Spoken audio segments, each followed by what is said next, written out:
will explore the definitions, principles, and applications of the law, particularly focusing on theft. This legal framework, often referred to as the Ordinance on Property Offences, outlines the rules and regulations governing property crimes. It has a wide scope, encompassing various offences such as theft, robbery, and fraud.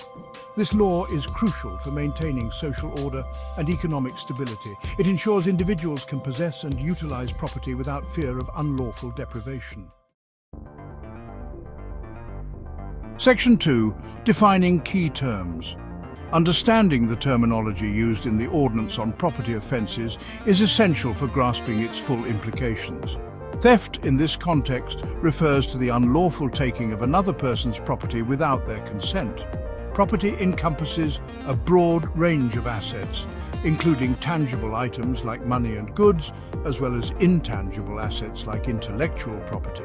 Had signifies a specific category of punishments prescribed under Islamic law for certain serious offences, including theft that meets specific criteria. Section 3. Supremacy of the Ordinance.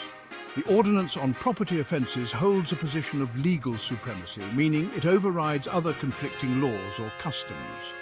This ensures uniformity and consistency in dealing with property offences. The supremacy of this ordinance highlights its importance in the legal system. It ensures that all property offences are dealt with according to the principles and punishments outlined within it.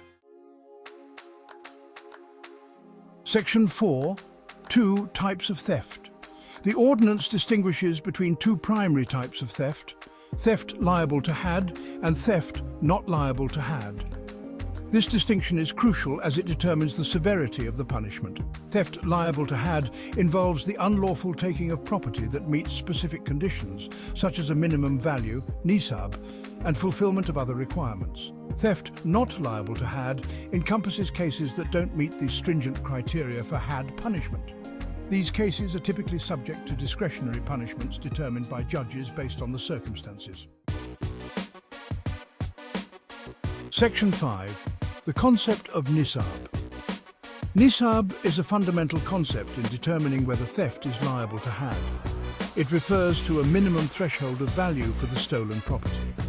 The specific value of Nisab can vary depending on the type of property stolen. For instance, the Nisab for gold will differ from the Nisab for livestock. This threshold ensures that had punishment, which is a severe penalty, is only applied in cases of significant theft. Section 6. Proof requirements for had punishment.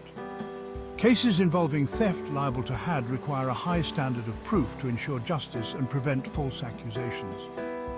The most common form of evidence accepted is the testimony of 2 trustworthy male witnesses who witnessed the act of theft.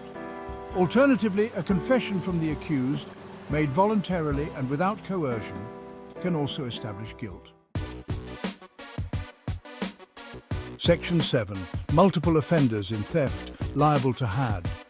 In situations where multiple individuals participate in theft liable to had, the law prescribes specific guidelines for handling their cases. If each individual involved independently fulfills the criteria for had punishment, then had will be imposed on each of them separately. However, if they acted collectively, with some members not meeting the individual criteria for had, the punishment may vary. Section 8. Punishments for theft liable to had. Theft liable to had carries severe penalties, reflecting the gravity of the offence in Islamic law. The punishment is based on the number of offences committed.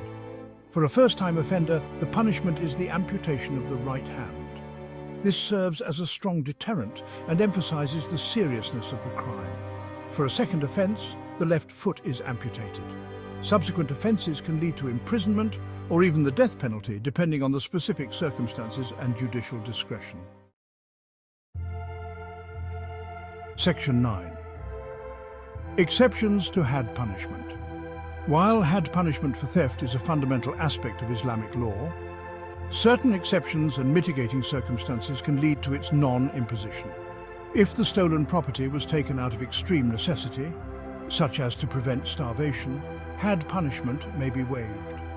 Similarly, If the theft occurred between close relatives who share inheritance rights, the punishment may be mitigated or waived entirely.